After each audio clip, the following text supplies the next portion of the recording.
तीन शिरे सहा हात तया माझा दंडवत.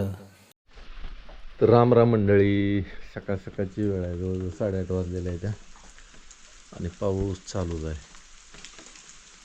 मला वाटतं पाऊस आज उघडत नाही का काय असं वाटायला लागलं मला, कारण तसं चिन्हच नाही पाऊस उघडायचं. काल आपण पेरायला सुरुवात केली, सगळं नाही पेरलं बरं का, मला वाटतं एकरभर पेरलं असेल बहुतेक अंदाज. लांबक्या वडीवर चालू केलं तर पेरायला, आणि आता वाटायला लागले की सगळंच झालं असतं पेरून, पण सगळं पेरणी व्हायला आपल्याला म्हणजे तिकडनं यायला पण उशीर झाला, परत सगळ्याच कामाला उशीर झाला. पाऊस तर मात्र पडतोय आणि ह्याला ना खरंच पावसाळ्याची लई गरज आहे. उन्हाळ्यात ह्याची पानं ना मोठी होत नव्हती, आता पानं मोठीच्या मोठी व्हायला लागले ते, आणि कळ्या पण अशा मस्त निघायला लागलेल्या. मका आपली हिरवीगार दिसायला लागली लांबनच, सूर्यफूल पण दिसायला लागलं आता चांगलं तासाच्या तास.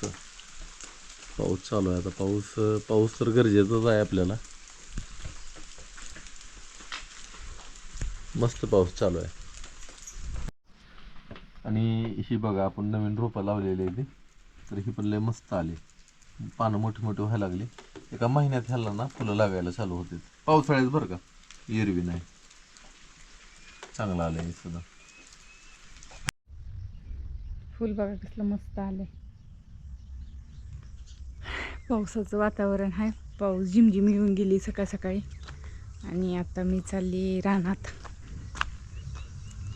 भाजी भाकरी खाऊन कंटाळा आलाय, म्हणलं आज थोडंसं पोह्याचा नाश्ता करावा.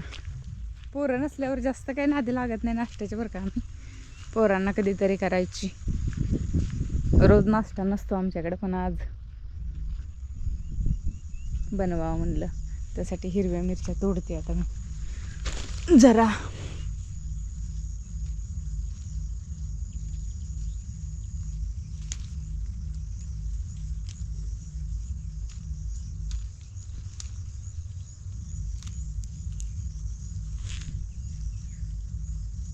बारीक लागले त्या बघा मिरच्या, आता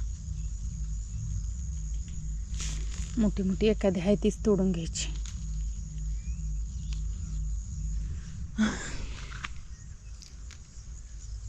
परत कारली आपली तोडायला आले, ती पिकले ती काय काय बघा.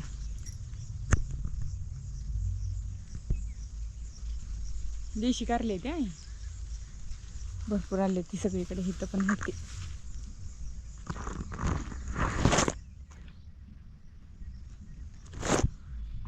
बारकी लागले ती अशी मस्त, वरी चढवल्यावर असा फायदा होतो. इथं पण लय मोठी मोठी होती, पिकले ती काय काय हे बघा.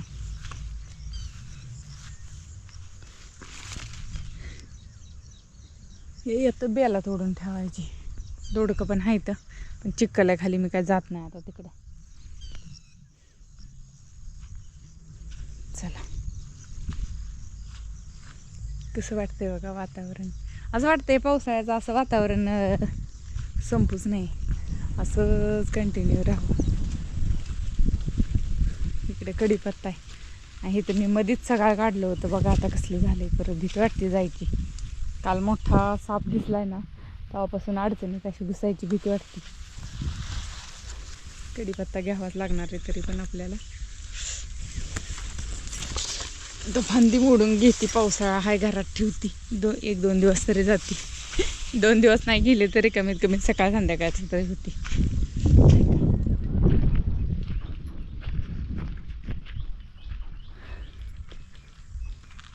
भारी वाटतंय वातावरण एकदम. तर मंडळी पाऊस उघडलाय, ऊन पडलंय मस्तपैकी. आज पेरायचं कॅन्सल होतं का काय असं वाटायला लागले. तर ऊन असंच राहिलं, वारं असंच राहिलं, वारं जोरात, तर रान 3-4 वाजेपर्यंत हडकल. आणि जरा हे झालं की आपण पेरायला चालू करू. मला वाटतं 8 दिवस झालं आपण हे सूर्यफूल पेरून. आता तुम्हाला ह्याची कंडिशन दाखवतो कशी आहे ती. हे बघा असं आहे, 4-4 पानावर आले आता, मस्त आहे. त्यांची पिलं हिथं आली ती काय की बहुतेक, त्याच्यामुळं लागले ते कालवा करायला. ह्या डोक्यावर जायचं. अगं हिथं बरोबर ओळखीत हागली बघ, इथं टिटवी आता एवढ्यातच. तिला राग लय आला का काय माझा, पण ही आमचं घर आहे. घर कुणाचं बी असू द्या, पण त्यांचं बी आहे. त्याच्यामुळं ती पिली असतील इथंच कुठतरी असतील, घेऊन आले असतील. इथं आमच्या इथं ना गाव का तुम्हाला सांगतो, एवढं पक्षी येतं ना आपल्या घरापाशीच. हो का, इथं घरट आहे आणि ह्या घरट्यात बुलबुल पक्षाचं पिल्लू आहे. आणि ती पिल्लू आता तुम्हाला दिसणार नाही, मला दिसतंय इथनं. कॅमेरा हे आपला जरा वेगळं हे असल्यामुळं खिडकीत पण आहे खिडकीत पिल्ली आहे ती, दाखवतो तुम्हाला. आतनं दाखवावं लागतं, पण खिडकी उघडली की माझं आतनं कशाला, बाहेरनं पण दाखवू की आपण. काय सांगा, एवढं पाखरं घरट करते ते ना आपल्या इथं. पिल्ली आहे ती का इथं? हो का, इथं घरट आहे. पिल्ली दिसणार नाही ती, दिसतेली पण एखाद्या वेळेस. आता ह्याच्यात इथं घरट आहे. आता मला तर इथनं दिसत नाही, पण कॅमेऱ्यातनं तुम्हाला इथं घरट आहे. 5-6 दिवस झालं का? पिल्ली निघून 5-6 दिवस झालं. मग ती काय माहिती, तिथं आता दिसले ती का नाही ती मला माहीत नाही. कॅमेऱ्यात दिसले असले तर कोणाष्ट. पण आता गायना वैरण टाकू आपण. वैरण टाकायचे आहे ते आपल्याकडे. ते तुरीचं बुसकाट जे आहे, बुसकाट म्हणजे ते वरचं तुरीच्या वरचं सालीचा भुसा, खोलपाट. हां, तर ती गायना ठेवून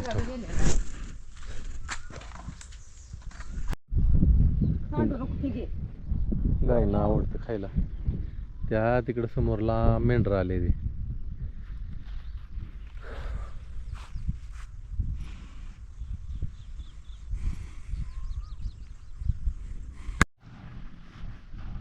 गायींची वैरण पाणी करून झालं आणि आता गहू ओतलेत खाली. एक ठिका म्हणलं वेळ आहे तोवर घ्यावं करून नीट.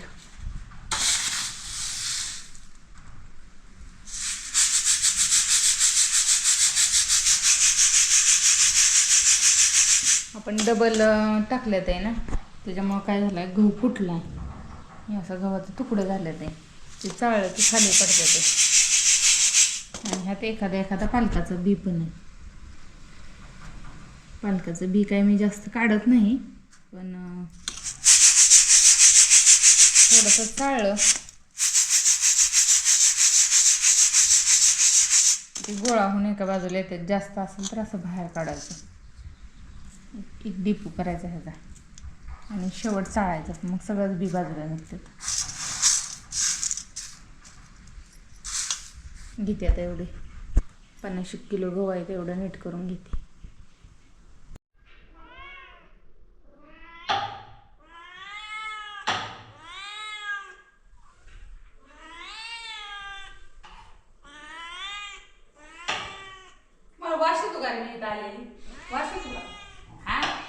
झोपलेले असते ती, घोरत पडलेली असते ती, मी आली इकडं. काय बनवायला लागली हे त्यांना कसं कळलं काय माहिती. इथं चालू आहे शेवयाचा भात बनवायचे, त्यांना समजलंय.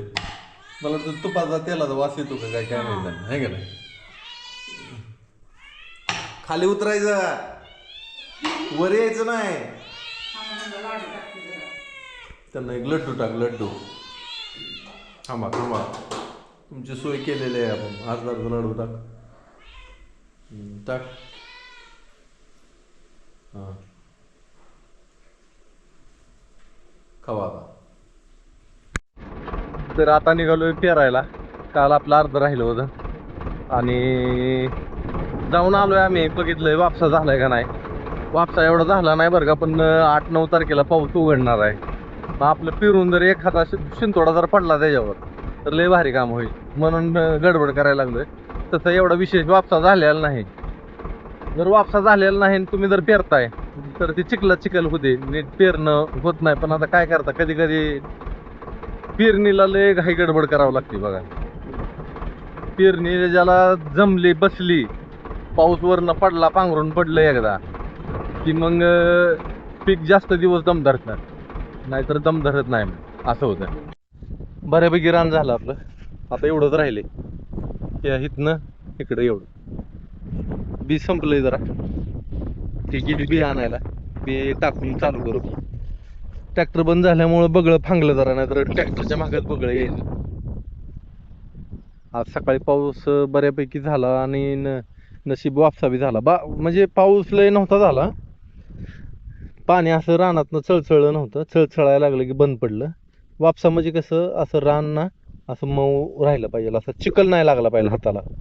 चिखल लागला की म्हणायचं वापशाला नाही. बरं आहे म्हणजे जमतंय पेरायला. सुरुवात केली होती त्या टायमाला आपल्याला ना बेरं भरायचं म्हणजे चिकूल लागायचा खालनं, बी अडकायचं. पण आता जरा हडकलं अजून रान. आता एवढ्याला अजून एक अर्धा पाऊण तास 1 तास लय झालं. अर्ध्या तासात होईल तसं, पण आम्ही सावकाश घेतोय. तर मंडळी आता रात्रीचे जवळजवळ 8:30 वाजलेले आहेत, 8:30-9, आणि आता जेवण करायचं आणि शांत झोपायचं. रात्री किंवा उद्या सकाळी जर पाऊस पडला तर एक नंबरच काम होणार आहे आपलं. मोठा पाऊस पडणार नाही हे मला माहीत आहे, पण निदान झिमझिम झिमझिम जरी आली ना तरी वरचं जी कोरडं पडलेली माती असते का ती जरी ओली जरी झाली ना तर बी उगवायला चांगला मदत होतो आणि चांगलं बी उगवतं असं मला वाटतंय. तर बघू 8-9 तारखेपासून पुढं पाऊस थांबणार आहे सगळीकडलाच, आणि ऊन पडणार आहे असं म्हणते ते. मग आता खरं काय आणि खोटं काय. तर मित्रांनो, आजचा व्हिडिओ आपण इथंच थांबू. परत अजून उद्या भेटू. तोपर्यंत सगळ्यांना श्री गुरुदेव दत्त.